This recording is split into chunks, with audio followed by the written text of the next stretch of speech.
함께 보실 말씀은 히브리서 11장 20절 말씀이 되겠습니다. 신약성경 365쪽입니다.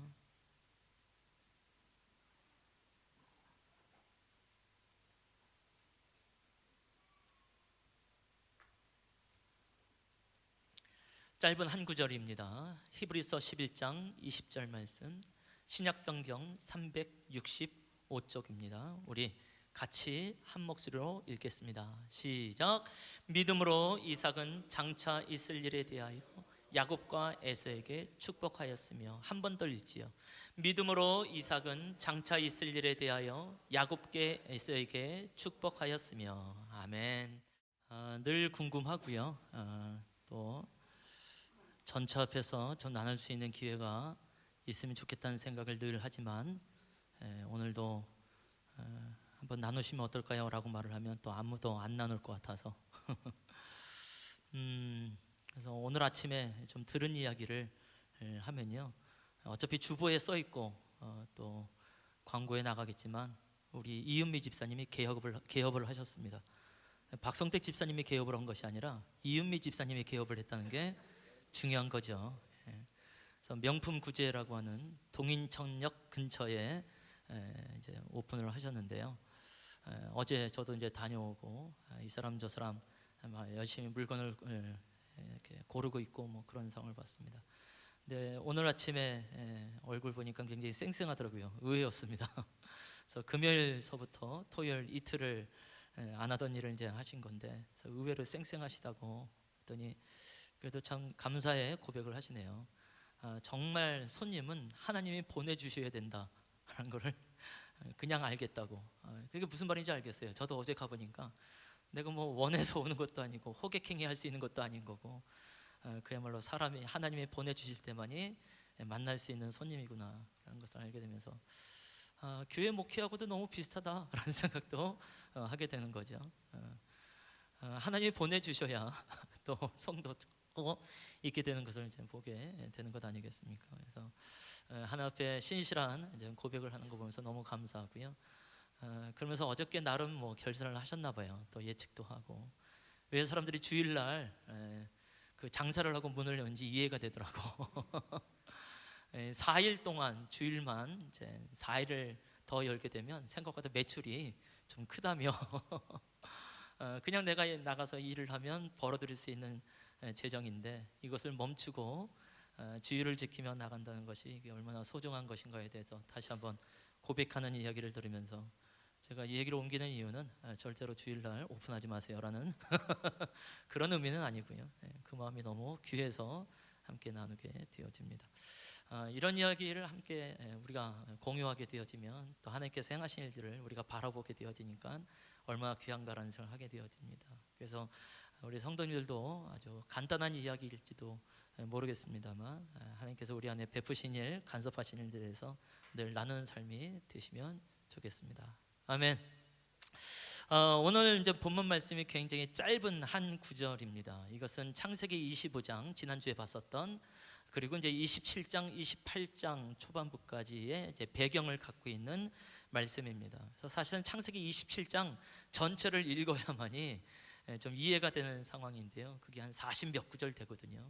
그래서 너무 길어서 그것을 본문으로 택해서 읽게 되어지면 읽는 시간만 한 4, 5분 걸리겠다라는 생각이 들어서 히브리서 말씀이 이 모든 말씀을 요약하여 한 절로 말씀하기 때문에 이제 오늘 히브리서 말씀을 봤는데요, 우리는 이제 창세기 25장, 창세기 27장, 28장으로 넘어가 보도록 하겠습니다. 일단 장자의 명분이라고 하는 것을 둘러싸서 이제 7번의 대화 장면이 나오게 되어지는데요, 등장 인물은 이제 이삭이 나옵니다. 가장이죠. 또 아버지이기도 하고 남편이기도 한 이삭이 출연을 하고요. 그 다음에 이삭의 아내이면서 또 두 아들, 쌍둥이의 두 아들의 어머니가 되시는 이제 리브가가 나오게 되고요. 그 다음에 이제 야곱이 나오고 에서가 나옵니다. 4명의 등장 인물이 되어지고, 사실은 하나님이란 말이 나오긴 하지만 하나님이 직접적으로 개입하고 있는 부분은 없습니다. 그러니까 이 4명의 그냥 대화로 이제 이루어지는 것이 창세기 27장 말씀이 되어지는데요. 7번의 대화가 있다고 했잖아요. 첫 번째 대화방으로 들어가게 되어지면 이제 이삭과 이제 에서가 대화를 하게 되어집니다. 이삭이 이제 나이가 많게 되어졌습니다. 그때 당시 나이가 한 137세쯤 됐지 않았을까라는 생각을 해보게 되고요. 문제는 눈이 어두워 잘 보이지 않더라라고 되어 있습니다. 그러니까 그야말로 늙었다라는 것을 알게 되어지고 죽을 날이 얼마 남지 않았다라는 것을 알게 되는 것이죠. 아브라함의 경우도 이제 이삭을 축복할 때 나이가 많을 때, 또 나중에 야곱도 거의 임종 직전에 또 자녀들에게 이제 축복하는 것을 발견하게 되어지죠. 뭐 유언과 같은 이제 부분이라고 봐도 될 것 같아요. 그래서 이삭도 본인의 때를 어느 정도 예측을 하고 이제 내가 유언을 하리라 해서 축복을 하리라 해서 에서를 부르게 되어집니다. 근데 문제는 눈이 어두워 잘 보이지 않았다는 것이 이제 육신의 눈만 말하는 건 아니다라는 것을 알게 되는 것이죠. 그것은 당연히 영적인 눈도 어두워졌다는 것을 알게 되는 것이고, 이것은 당연히 나중에 사무엘상 말씀을 보게 되어지면 엘리 제사장이 떠오르게 되어집니다. 그때 당시 엘리 제사장은 그 마지막 사사와 같은 사람이었고 이스라엘의 지도자였었는데요. 동일하게 그도 눈이 어두웠다 이렇게 말하고요. 더 나아가서 이상이 흔히 보이지 않았더라 이렇게 말을 합니다. 그러니까 눈이 어두웠다는 것이 육신의 눈만 어두울 뿐만이 아니라 실제로 하나님의 뜻을 분별하지 못한다, 하나님의 음성을 제대로 분별하지 못한다라는 것까지 나가게 되겠죠. 그래서 지금 이삭도 같은 의미로서 육신의 눈뿐만이 아니라 영적인 눈도 잘 보지 못하다라고 이해를 하시면 좋겠습니다.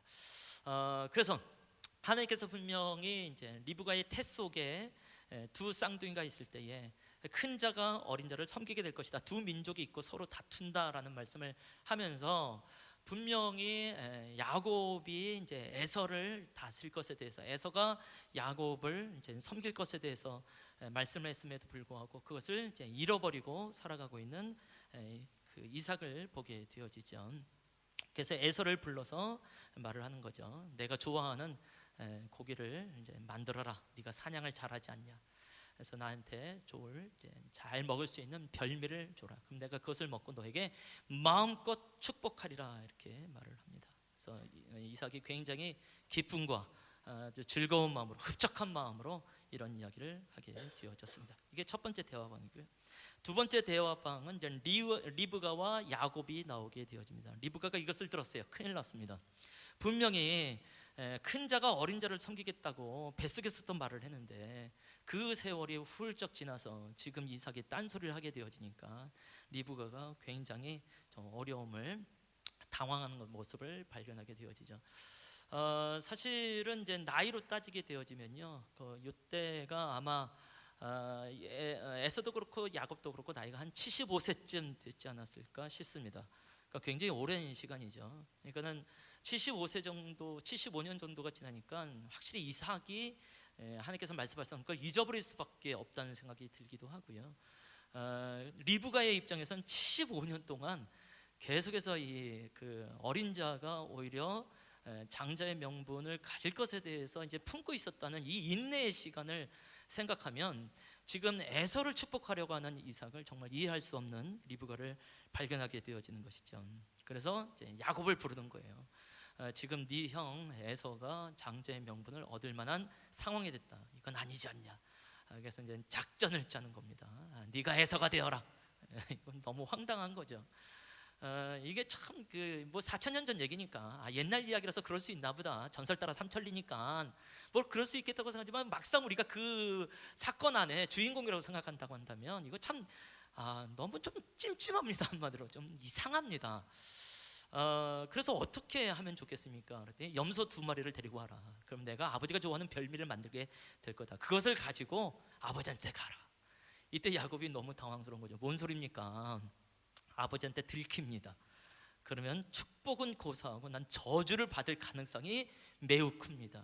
왜냐하면 형은 털이 많은 사람이고 나는 매끈매끈한 사람입니다. 성경이 그렇게 돼 있어요. 매끈매끈이라고. 제가 말한 게 아니라 우리가 흔히 말하는 꿀피부는 야곱에게 있는 것을 발견하게 되는 것이죠. 그래서 이제 리브가가 선택했던 건 뭐냐면 네가 염소털로 그 목과 그 다음에 이제 팔을 좀 둘둘둘 감자 입자. 그러면 너에게도 털 많은 걸로 이해가 되지 않겠냐.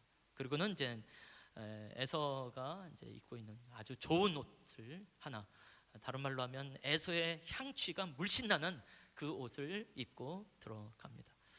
그래서 아버지여 하고 갈 때에 그 다음에 이제 어떤 황당한 사건이 있으면서 이제 3번 방으로 넘어가게 되는 거죠. 3번 대화방으로 가면 그 다음에 이제 야곱과 이제 이삭의 대화가 나가죠. 야곱이 이제 굉장히 찜찜한 마음으로 나가는 거죠. 이건 아무래도 속이는 행위가 되어지니까 그래서 야곱 아버지한테 갑니다. 그때 이제 이 야곱이 굉장히 아주 헷갈려요. 이삭이 굉장히 놀랍니다. 어떻게 이렇게 속히 고기를 만들어 왔냐 이렇게 말할 때요. 야곱이 그런 말을 해요. 아버지의 하나님 여호와가 순조롭게 만나게 하였습니다. 이렇게 말을 합니다. 이것도 진짜 황당하죠. 나중에 생각해 보면 하나님이 가장 황당할 때가 이 대목이 아닐까라는 생각합니다. 하나님은 그렇게 안 했거든요. 이렇게 말하는 이유는 우리가 이미 그 아브라함의 이제 그 늙은 남종 엘리에셀이 하란이라는 지역에서 리브가를 만날 때 기도했던 것을 기억하십니까? 하나님이여 내가 순조롭게 이삭의 아내 될 사람을 만나게 해주십시오라고 기도했던 것이 기억납니까?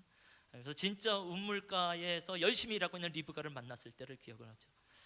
어쩌면은 야곱이 이제 어머니로부터 아버지로부터 이런 얘기를 들었겠지요. 그래서 하나님이 순조롭게 만나게 하는 은혜가 있구나. 그래서 이것을 인용해요. 본인이 경험한 게 아니라 어떻게 보면 하나님도 속이고 있는 야곱을 발견하게 되어집니다. 그래서 아버지의 하나님 여호와가 순조롭게 만나가 해서 내가 이렇게 가지고 왔습니다.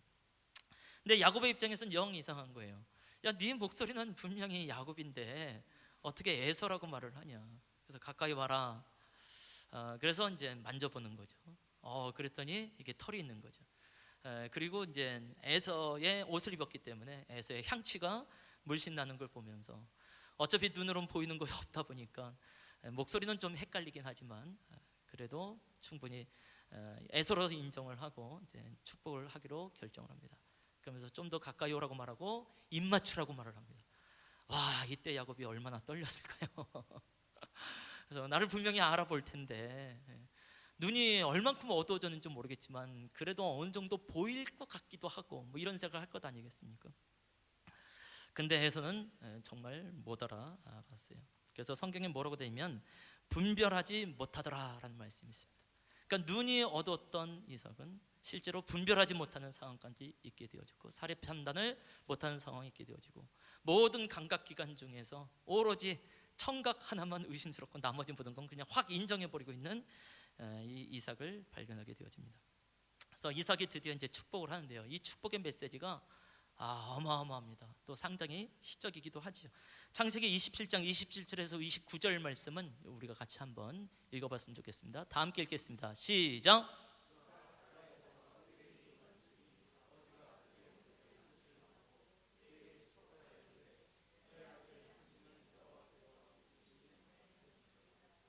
하나님은 하늘의 이슬과 땅의 기름짐이며 풍성한 곡식과 포도주를 내게 주시기를 원한다. 넘겨줘요. 만민이 너를 섬기고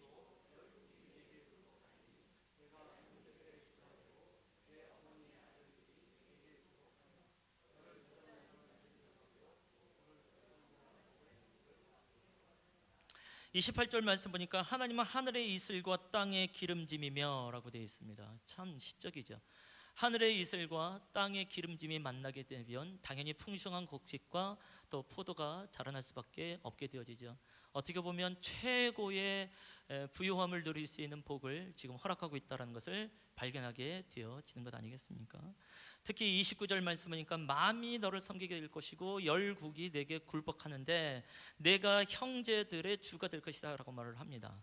결국 장자 이외의 다른 형제들이 굴복하게 된다는 것을 의미하게 되죠. 물론 이때 이삭은 당연히 에서를 생각하면서 이렇게 축복을 한 거예요.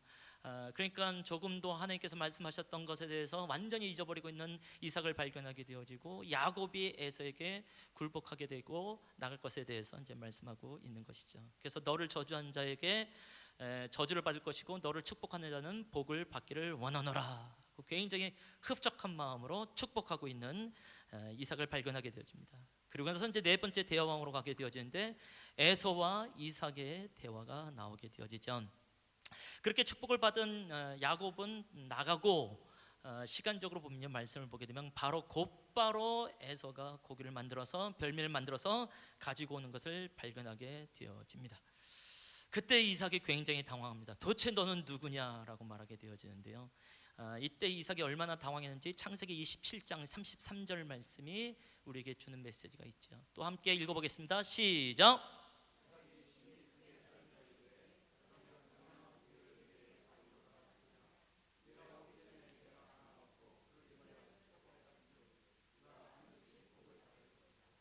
아멘. 여기 말씀을 보면 이삭이 심히 크게 떨며라고 되어 있습니다. 도대체 사냥한 고기를 내게 가져온 자가 누구냐?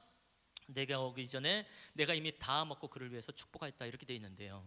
우리는 글로서 읽으니까 이해가 안 되죠. 이때 심히 크게 떨며, 그러니까 떨었다는 것에 대해서 어떻게 수식을 하면 크게 떨었다라고 말하고, 더나 그 앞에 또 심히라고 되어 있습니다. 굉장히 떨면서 야곱이 이삭이 이야기를 하고 있는 것을 발견하게 되어지죠. 다른 번역으로 보게 되면요, 부들부들 떨면서, 말을 더듬으면서 라고 표현도 되어 있습니다. 그러니까 좀 연기를 하면 그럼 내가 고기를 먹었다. 누구 죄송합니다. 누구 연기 잘하는 사람 없나요? 상상하시면 좋겠습니다. 옛날엔 잘했었는데. 자, 어쨌든 이 상황이 이제 느껴져야 돼요. 왜 이가 심히 크게 떨었을까요? 순간 깨닫게 된 거겠죠. 75년 전 정말 리브가가 이제 아기를 낳고 20년 동안 임신하지 못했잖아요. 그때 성경 말씀 보면 이삭이 기도하매 하나님께서 그 기도를 들으시고 리브가가 잉태하더라, 이렇게 돼 있거든요. 정말 아무 생각 없었던 이 이삭, 드디어 기도하면서 두 아들을, 그것도 쌍둥이로 얻게 되어졌는데, 리브가를 통해서 하셨던 하나님의 말씀을 분명히 들었음에도 불구하고 75년 동안 완전히 잃어버리고 있다가 이 순간 야곱을 축복하고 보내고 난 다음에 에서가 들어왔을 때에 75년 전의 메시지가 떠올리게 되는 것이죠. 내 태 속에 두 민족이 있구나. 큰 자가 어린 자를 섬길 것이라. 큰 자가 어린 자를 섬길 것이라. 큰 자가 어린 자를 섬길 것이라. 큰 자가 어린 자를 섬길 것이라. 에서를 보는 순간 막 쩌렁쩌렁쩌렁쩌렁하게 이 이삭한테 온통 머릿속에 그 메시지가 들어올 수밖에 없겠지. 그래서 뭐라고 결정하냐면 그가 반드시 복을 받을 것이니라, 이렇게 말을 합니다. 사실 때 마음을 빨리 고쳐서 내가 잘못 축복했어, 야곱 뭐라고 그래, 취소, 넌 난 속였어, 그래서 있었던 모든 축복을 너한테 줄게 라고 말을 해야 되지만, 이때 당시 다행히 그의 영적인 눈이 떠진 거죠. 그래서 심히 떨면서 반드시 그가 복을 받을 것이니라, 이렇게 메시지를 합니다. 이때 당연히 에서도 이제 과거의 사건이 떠오르는 거죠. 34절 말씀 또 같이 한번 읽어보겠습니다. 시작. 에서가 그의 아버지의 말을 듣고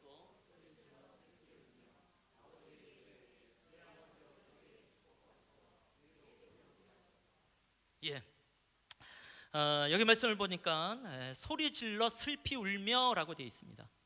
그러니까 당연히 이때부터 이제 또 한 35년쯤 지났다고 보면 되겠어요. 맨 처음에 팥죽 한 그릇에 장자의 명분을 팔았을 때가 나이 40이거든요. 한 35년 전에 있었던 장자의 명분을 팔았던 것, 팥죽 한 그릇에 그게 떠올리는 거죠. 이게 그거였구나. 내가 이 모든 축복을 장자로서 받아야 되는 건데 이미 야곱한테 이 모든 것이 빼앗겨졌구나. 그래서 슬피 울며 소리를 지르면서 아버지여, 내게도 그리 하소서, 내게도 축복하소서 라고 고백을 하게 되어지죠. 그러니까 당연히 에서한테도 그때 모든 35년 전의 사건이 막 주마등같이 흩어지면서 이 야곱은 확 죽여버리라, 별별 생각을 하면서 이런 거였구나. 37절에서 40절까지 말씀도 또 한번 읽어볼까요? 좀 말씀이 길긴 합니다만 같이 한번 읽어봤으면 좋겠습니다. 시작.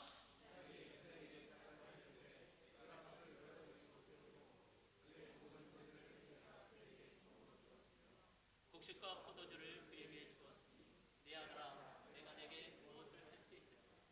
에서가 아버지에게 이르되 내 아버지여 아버지가 일복이 내 아버지여 내게 축복하소서 내게도 그리하소서 하고 소리를 높여 우니 그 아버지 이삭이 그에게 대답하여 내 주소는 땅의 기름짐에서 멀고 내리는 하늘 이슬에서 멀 것이며 너는 칼을 믿고 생활하겠고 내 아우를 섬길 것이며 내가 내 힘을 벗을 때 그 멍에를 내 목에서 떨쳐버리라 하였더라. 아멘. 이삭이 에서의 말을 듣고 이제 축복을 합니다. 근데 이 축복이 진짜 축복인지 정말 이해할 수 없는 상황이 되어지죠. 에서가 다시 한번 부르짖는 겁니다. 소리를 높여 웁니다. 내게도 축복하여 주시옵소서. 그때 39절과 40절 말씀을 통하여서 이삭이 축복의 메시지를 하게 됩니다. 내 주소는 땅의 기름짐에서 멀고 내리는 하늘 이슬에서 멀 것이며, 아까 야곱한테 축복할 때 뭐라고 그랬어요? 하늘의 이슬과 땅의 기름짐이며, 그래서 내 곡식 풍성하게 되어지고 포도주가 풍성하게 될 것이다 라고 말을 했는데, 이제는 에서한테 말할 때 너의 땅의 기름짐에서 멀고 너는 내리는 하늘 이슬에서 멀 것이다, 이것을 주소다 라고 말을 하게 되어지고 광야 같은 삶을 살게 될 것을 말하게 되어지고, 그래서 40절 말씀을 보니까 칼을 믿고 생활하게 될 것이며 너는 아우를 섬기게 될 것이야. 그래서 완벽하게 하나님의 뜻에 굴복되어져 있는 이삭을 발견하게 되어지는데, 에서의 입장에서는 이것은 축복이라기보다는 그냥 저주라고 보는 것이 마땅하지 않을까라는 생각을 하게 되어집니다. 그래서 에서가 실제로 자기의 동생 야곱을 죽이기로 결심을 하게 되어집니다. 이 상황 속에서 우리가 떠오르는 사람은 있다고 한다면 가인과 아벨이 떠오르게 되겠죠. 실제로 가인은 아벨을 죽였고요. 이 에서는 가인과 같은 마음으로 이를 부득부득 갈면서 복수심을 키워나가는 것을 발견하게 되어집니다. 이 사실을 알게 되어졌습니다. 그래서 5번 대화방으로 가게 되면 리브가와 야곱의 대화가 나게 되어지고, 야곱한테 너는 급히 하른 땅으로 가라, 외삼촌 집에 가서 머물러라, 며칠 있다가 에서의 분노가 사그러지면 내가 너를 다시 부르리라 라고 보내버리게 되어지는 것이죠. 그리고 6번 대화방으로 가게 되어지만 이삭과 리브가의 대화가 나오게 되어집니다. 리브가 말합니다. 우리 에서가 햇사람 여인을 두 사람이나 아내로 취하지 않았습니까? 35년 전에 그런 일이 있지 않았습니까? 팥죽한 그릇에 장제의 명분을 팔아버리고 그러더니 지 맘대로 생활하면서 햇사람 여인, 가나안 여인 두 사람을 아내로 맞이하는데, 바로 이곳에서 우리의 야곱도 가나안 여인 햇사람을 맞이한다고 한다면 우리가 얼마나 더 근심이 되겠습니까? 그러면 안 되겠습니다 라고 이삭과 리브가의 대화가 있게 되어지고, 마지막 7번 대화방으로 가게 되지만 이삭과 야곱이 대화를 하면서 너는 이곳에서 아내를 맞이하지 말고 하란 땅으로 가서 고향에 가서 아내를 맞이하라고 보내게 되어집니다. 자, 이게 이제 전체적으로 흐르고 있는 장자의 명분, 축복에 관한 상황 속에서 이제 배경이 되는 말씀이 되거든요. 아무리 봐도 이 축복은 찜찜합니다. 축복하고 있는 이삭도 찜찜하고요, 축복을 받은 야곱도 찜찜하고요, 그 다음에 이 축복을 주도하고 있었던 리브가도 찜찜하고요, 그 다음에 축복 대신에 저주를 받은 이 에서에게 있어서는 아주 끔찍한 사건이 될 수밖에 없는 것이죠. 특히 이삭과 리브가를 보게 되면 그런 느낌이 참 많아요. 전통적인 한국의 좀 크리스찬 부부라고 말을 해야 될까요? 요즘은 어떤지 잘 모르겠습니다만 적어도 한 20년 전에 크리스찬의 부부, 아마 아내는 이제 믿음 좋은 권사님이시고 그 다음에 남편은 교회를 다니긴 다니지만 집사인지 잡사인지 애매모호한 상황 속에 있는, 그냥 아내의 닭달질에 의하여서 교회를 다니고 있는 아마 그런 사람이 아닐까라는 생각을 해보게 됩니다. 일단 이삭은요, 거부예요. 거부. 굉장한 부자입니다. 이미 유복한 집에서 태어났습니다. 물론 이제 이삭 나름대로 이제 고난의 삶이 있었던 건 맞습니다. 그러나 그가 어디를 가든지 농사를 지게 되면 100배의 수확을 얻을 만큼 마침내 거부가 됐다는 표현일 만큼, 그래서 어떻게 보면 인생에 있어서 부족한 것이 없는 이제 이삭을 발견하게 되어지는 것이죠. 나름 뭐 신앙생활도 했습니다. 기도도 했습니다. 기도 중에 또 아내가 아이를 잉태하게 되어지고 그것도 쌍둥이를 낳게 되어지니까 나름대로 자부심도 있게 되어지나 자신의 현실 삶에 좀 만족해 있으면서 좀 덜 예민해 있는 하나님의 인도함에 대해서 조금은 뭐랄까요, 덜 쫀쫀해져 있는 이삭을 발견하게 된 거죠. 좀 설렁설렁하다라고 볼 수 있고요. 좀 흐물텅흐물텅 되어 있는 사람이라는 생각을 하게 되어지는 것이죠. 반면 리브가는요, 어이고 75년 동안 하나님께서 말씀하셨던 것을 야무지게 되새기면서 그 말씀이 이루어진 것을 보기를 원하는 것을 발견하게 되어지고, 그럴 수밖에 없는 이유가 이미 이삭을 만났을 때에 하란 땅에서 리브가는 현숙한 여인의 대표적인 인물이라고 말씀드리지 않았습니까? 운물 팔어 운물 뜨기 위해서 30여 미터 깊이 되는 곳에 가서 엘리에셀이 먹을 수 있는 운물을 퍼주고 낙타들이 10마리가 먹을 수 있는 운물을 퍼주고 얼마어마한 사람 아닙니까? 또 분명히 하나님께서 인도하신다고 생각하니까 과감하게 고향을 떠나서 바로 이삭한테 달려가는 리브가를 생각해 보면 굉장히 신앙에 열정적인 것을 발견하게 되는 것이죠. 그래서 아마 믿음 좋은 권사님이 아닐까라는 생각을 하는 거죠. 철야기도 새벽기도 빠지지 않고 모든 부흥에 다 참석하고 모든 집회 다 참석하게 되고 전도에 열정적이시며 그런 리브가.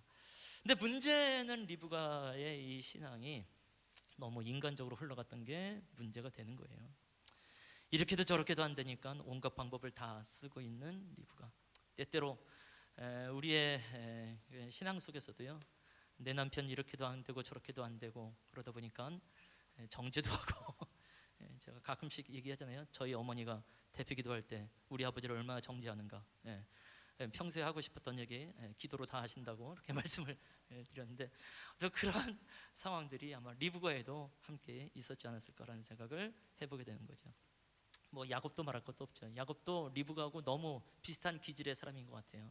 아주 치밀하게 자기가 이제 어리지만 이제 장자의 명분을 있어야 되는 것에 대해서 이제 믿음은 있긴 했으나 그것이 너무 어머니와 함께 작작꿍이 되어져서 너무 인간적인 방법으로 취하는 것을 발견 되어집니다.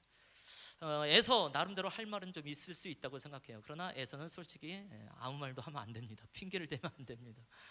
일단 에서는 분명히 장자의 명분을 경홀히 여겼다라고 되어 있어요. 장자의 명분을 무시했다라고 되어져 있습니다.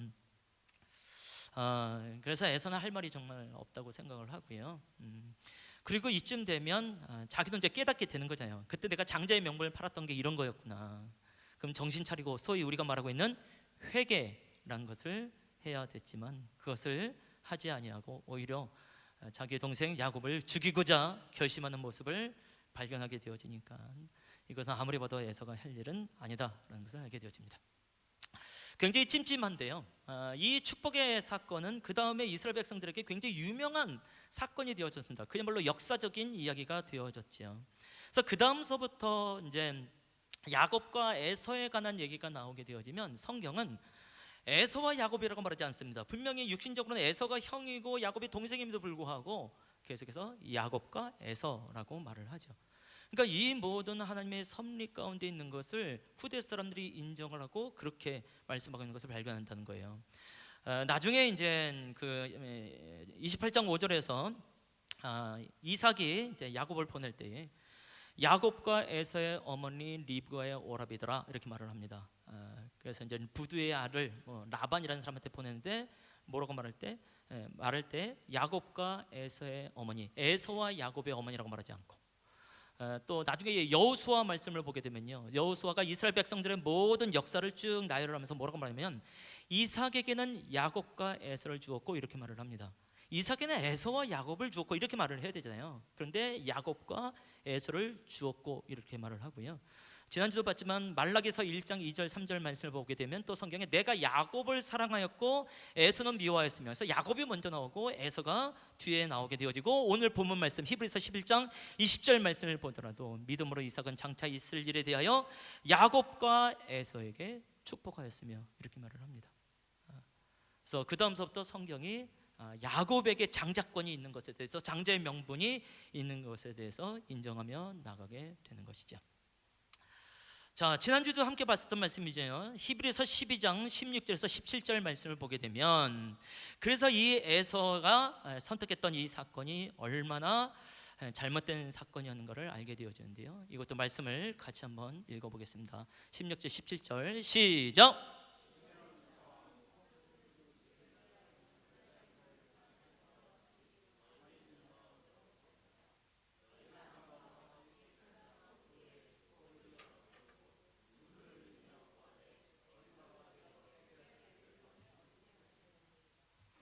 예, 아멘. 예, 우리 건강하십시다.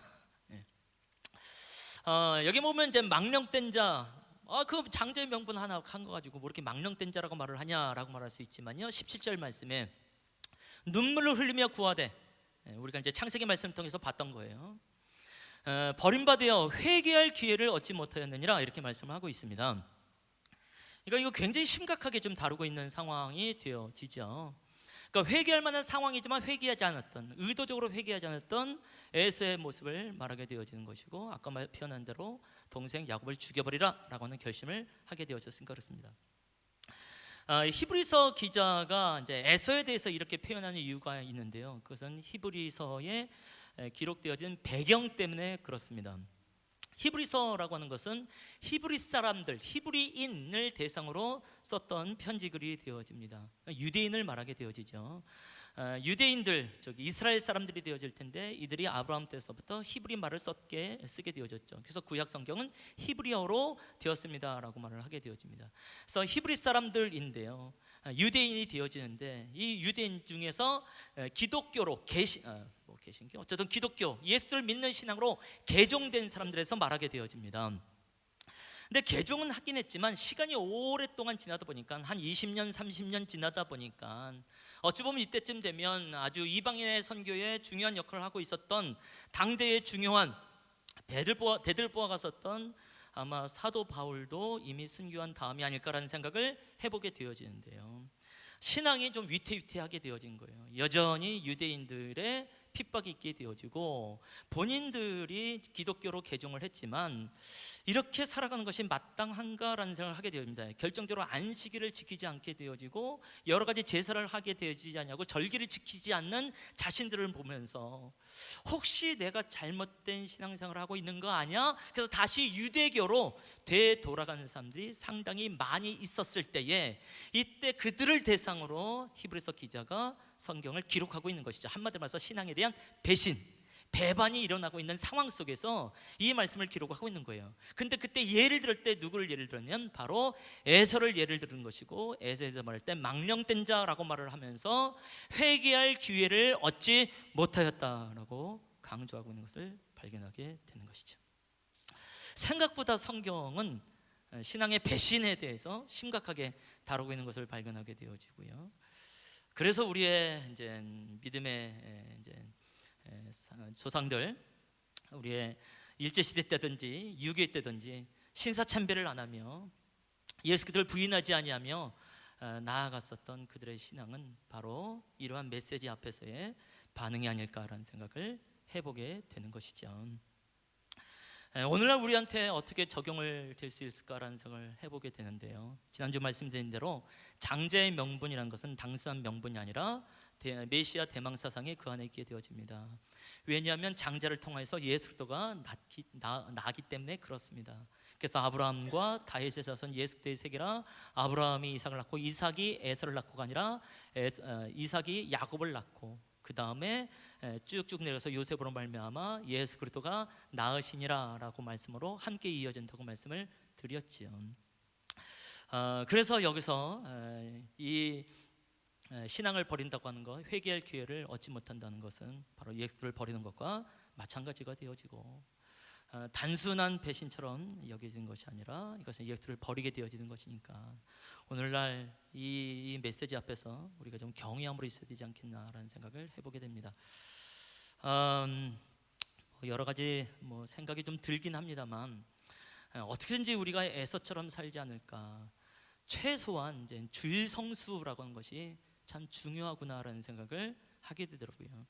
왜 믿음의 선배들, 믿음의 목회자들께서 주일 성수를 그렇게 강조했을까라는 생각을 해보게 되어지고, 이것이 굉장히 단순한 것인지는 모르겠지만 이 주일 성수 하나만으로도 자기의 신앙이 견고해지는 것을 참 많이 발견하기 때문에 그렇습니다.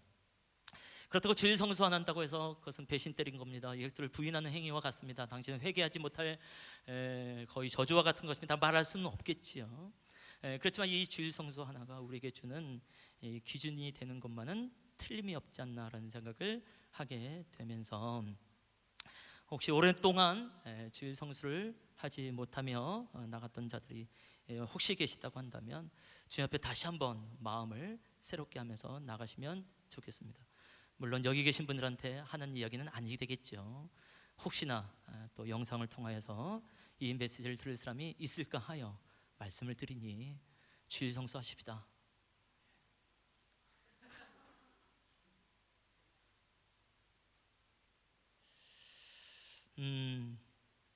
근데 이 사건이 또 우리에게 주는 놀라운 은혜가 있는데요, 로마서 말씀으로 좀 가려고 합니다. 9장 6절에서 14절 말씀입니다.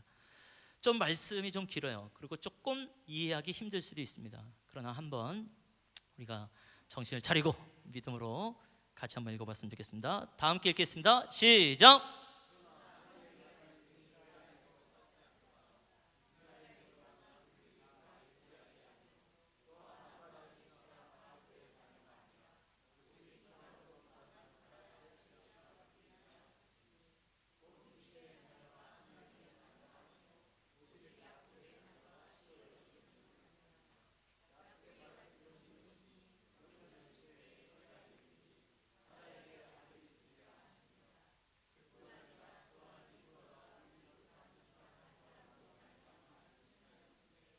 그 자식들이 아직 나지도 아니하고 무슨 선이나 악을 행하지 아니하니 택하심을 따라 하나님의 뜻이 행위로 말미암으사 오직 부르시는 이로 말미암아 서게 하려 하사 리브가에게 이르시되 큰 자가 어린 자를 섬기리라 하셨으니 기록된 바 내가 야곱은 사랑하고 에서는 미워하였다 하심과 같다.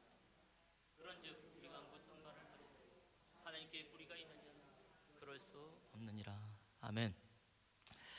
6절 말씀을 보게 되면 하나님의 말씀이 폐하여진 것 같지 않도다. 이스라엘에게서 난 그들이 다 이스라엘이 아니에요. 로마서는 로마 사람들에게 대해서 사도 바울이 쓴 편지글이 되어집니다. 로마 사람들도 당연히 유대인으로부터 핍박이 있게 되어지고요, 그 믿음이 분명한가에 대해서 헷갈리고 있을 때였습니다. 근데 사람의 몸에서 사람이 났다고 해서 이스라엘이 아니다. 진짜 이스라엘이 누구냐에 대해서 말씀하게 되는 것이죠. 7절 말씀이니까 아브라함의 씨가 그의 자녀가 아니라 이삭으로부터 난 자야 내 씨라 불리라 하셨으니 라고 말씀하시면서 8절 말씀을 또 보게 되면요, 육신의 자녀가 하나님의 자녀가 아니에요. 약속의 자녀가 씨다. 약속의 자녀가 진짜 하나님의 자녀다 라고 말씀합니다. 어떤 약속이냐? 약속의 말씀이 있다. 그래서 명년 이때에 내가 이르니 사라에게 아들이 있으리라. 사라가 이삭을 잉태하기 1년 전에 말씀하신 거예요. 이 약속의 말씀으로 말미암아 이삭이 태어나게 되었다는 것이죠. 그래서 이삭이 진짜 하나님의 자녀가 되는 것이지, 아브라함의 몸에서 태어났기 때문에 자녀가 하나님의 자녀가 되는 것이 아니다. 약속의 말씀을 말미암아 태어났기 때문에 하나님의 자녀이다 라고 말하는 거예요. 그래서 10절도 똑같아요. 리브가도 마찬가지다. 그래서 임신을 하였는데 11절 말씀을 보게 되니까 그 속에 있는 쌍둥이 그 자식들이 아직 나지도 아니하고 무슨 선이나 악을 행하지도 아니했다. 그렇잖아요. 뱃속에서 이 쌍둥이가 무슨 선을 행하고 있으면 무슨 악을 행하겠냐고요.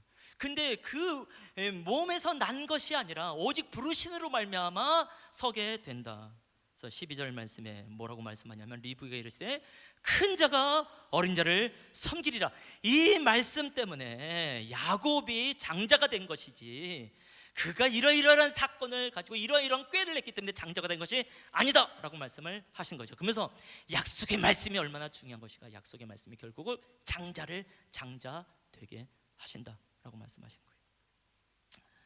거예요. 한마디로 말해서 하나님 마음이다 이런 생각을 하게 돼요. 우리가 에서의 입장에 서면 솔직히 이스마엘의 입장에서도 그렇잖아요. 이거 뭐지? 뭐 이럴 수 있잖아요. 우리가 다 야곱의 입장이라고 생각하니까 가만히 있는 거지. 우리가 에서의 입장이 있어요. 이건 뭐야? 깬다. 막 부글부글 하지 않겠습니까? 그래서 14절에 말씀하시는 거예요. 그런즉 우리가 무슨 말을 하리요? 하나님께 불의가 있느냐? 그럴 수 없다.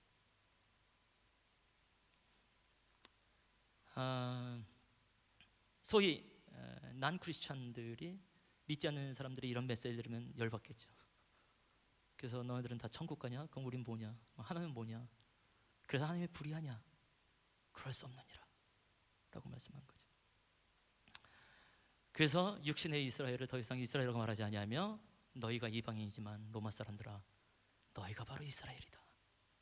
그것은 2000년이 지나서 지금 우리에게 저 멀리 떨어져 있는 이스라엘 사람들이 진짜 이스라엘이 아니라 바로 이곳에서 한반도 땅에 있지만 바로 예선교회에서 예배하고 있는 우리 성도 그리스도인 한 사람 한 사람을 향해서 너희가 참 이스라엘이 되어지고 너희가 약속의 말씀에 의한 하나님의 참 자녀가 된다라고 격려하고 계신 것 아니겠습니까? 바로 이것이 하나님께서 이삭을 통해서 야곱에게 주셨던 축복이죠. 그럼 더 이상 이 축복은 찜찜한 것이 아니라 믿음의 축복인 것을 보게 되어지고, 그래서 히브리서 기자가 이삭이 믿음으로 축복했다고 말을 합니다. 창세기 기록을 보게 되어지면 이게 어떻게 믿음으로 축복한 거야? 찜찜한 축복이고 말도 안 되는 축복인데, 근데 이 모든 과정을 돌아보면서 히브리서 기자가 그렇게 말할 수밖에 없는 것이죠. 실제로 이삭이 믿음의 축복을 합니다. 그 말씀만 읽고 한번 기도하고 마무리하기를 원합니다. 우리 창세기 28장으로 넘어가 볼게요. 창세기 28장 1절에서 4절, 정말 이삭이 야곱에게 믿음으로 축복하고 있다고 믿음을 가지고 한번 읽어보겠습니다. 다 함께 시작.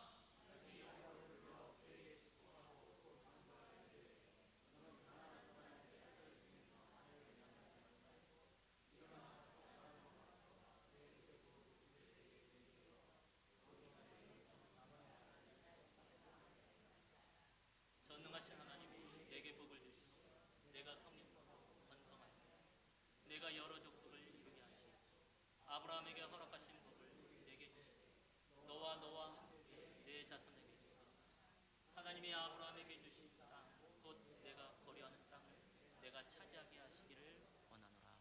아멘. 진짜 축복이 나오게 되어졌죠. 하나님께서 아브라함에게 하셨던 축복이 나오게 되어지고 아브라함이 이삭에게 했던 축복이 나오게 되어지고 이 축복은 그대로 야곱에게 흘러가는 것을 보게 되어집니다. 그래서 하나님은 아이야의 하나님이 되어지는 것을 발견하게 되어지죠. 일단 그 야곱을 이제 밧단 아람 하란 땅으로 보냅니다. 그의 외삼촌 집으로 보내게 되어집니다. 이삭이 리브가를 만났을 때처럼 이것이 하나님의 인도함인 것에 대해서 이삭이 이때는 이제 흔들리지 않고 분명히 깨닫게 되어지면서 이 야곱을 보내게 되는 것을 발견하게 되어지는 것이죠. 그래서 보내면서 하는 축복을 보면 전능하신 하나님이 너에게 복을 주시오. 또 4절 말씀 보면 아브라함에게 허락하신 복을 내게 주시되라고 말씀하고 있는 것을 발견하게 되어지고, 실제로 이제 이 축복을 가지고 이 복을 가지고 떠나는 야곱을 발견하게 되어집니다. 아까 말씀드린 대로 이 사건 속에서 가장 황당한 분은 하나님이라고 말씀드렸습니다. 하나님께서 말씀하지 않았음에도 불구하고 야곱이 하나님의 이름을 들먹이면서 그 모든 축복권을 빼앗아 가고 있기 때문에 그렇죠. 그렇다고 해서 하나님께서 손해를 보셨는가? 절대 그렇지 않습니다. 하나님은 손해를 보지 않습니다. 인간의 역사 속에서는 굉장히 찜찜하게 보일런지 모르겠지만 하나님은 당신의 언약을요 어떻게든지 이루어가는 것을 발견하게 되어집니다. 무엇보다도 이삭이 맨 처음에 아무 생각 없이 살아갔던 것 같지만 한 사건을 통해서 이삭에게 하셨던 메시지를 다시 한번 깨닫게 하시고 진짜 믿음의 축복을 하면서 축복의 열매를 맺게 되어지죠. 그래서 이 하나님을 의지하십시다. 때때로 우리도 신앙생활을 하다 보면 내 삶이 그리스도를 믿고 예수를 믿고 교회를 다니면서 진짜 축복인가? 이것도 못하고 저것도 못하고 얼마나 답답해요. 사실 오늘 같은 이 시간에 이거 얼마나 어렵습니까? 그렇죠? 정말 피곤하네요. 예. 졸리고 아멘. 예. 환절기 때문에 감기 걸리고 찬양팀 오늘 다 감기 걸려서 왔더라고요. 예. 주여 어찌하면 좋겠나이까. 딱 집에서 그냥 쉬면 딱 합니까? 아멘. 예, 예 아멘. 그럼에도 불구하고 오늘 우리가 함께 이 자리에 와 있다는 것은 주께서 우리 가운데 허락해 주신 그 복이 무엇인지 발견하고 누리는 시간이 된 줄로 믿습니다. 우리 옆에 분에게 한번 서로 인사합시다. 축복합니다 하고 인사하죠. 축복합니다. 하나님이여, 때때로 그리스도인의 삶을 살아갈 때에, 하나님의 자녀의 삶을 살아갈 때에 참 에서와 같은 또 분노가 우리 안에 일어날 때가 많이 있습니다. 하나님, 때로는 사람에 대한 분노일 뿐만이 아니라 하나님에 대해서, 신앙에 대해서, 교회에 대해서 우리가 분노할 때가 있게 되어지고 마치 손해를 보는 것 같은 생각을 가질 때가 우리가 얼마 많이 있는지 모르겠습니다. 하나님이여, 오늘의 이 메시지 앞에서 참 이스라엘이 어떤 사람인지, 참 하나님의 자녀가 어떠한 자인지 돌아보게 됩니다. 하나님이여, 야곱의 삶이 사실은 그 과정에 있어서 우리가 본받을 만한 것은 전혀 없게 되어집니다. 그럼에도 불구하고 하나님께서 약속하셔서 그 약속의 말씀을 이루어 가시는 것을 발견하게 되어지면서 우리를 그리스도인으로서, 하나님의 자녀로서 부르신 그 부르심에 대하여 우리가 감사하며 집중하며 나아가기를 원합니다. 하나님이여, 세상에서 살다 보면 신앙의 가치에 대해서, 또 거룩함의 가치에 대해서, 또 예배하는 것에 대한 가치에 대해서, 믿음의 가치에 대해서 우리도 흔들 때가 많이 있사온데, 그때마다 오늘의 이 메시지를 통해서 참된 복이 우리에게 있는 것을 확인하게 해주시옵시고, 하나님이여, 담대하게 다시 한번 믿음의 삶을, 복된 삶을 살아낼 수 있는 성도들 될 수 있도록 인도하여 주시옵소서. 지금은 우리 주 예수 그리스도의 은혜와 아버지 하나님의 사랑과 성령의 교통, 그 사귐의 은총이 오늘 에서가 아닌 야곱 같은 복을 얻고 당당하게 세상을 향해서 나아가는 우리 성도들과 그 가정과 일터와 이 나라 민족 위에, 케냐 땅 위에 이제로부터 영원토록 함께 있을지어다. 아멘.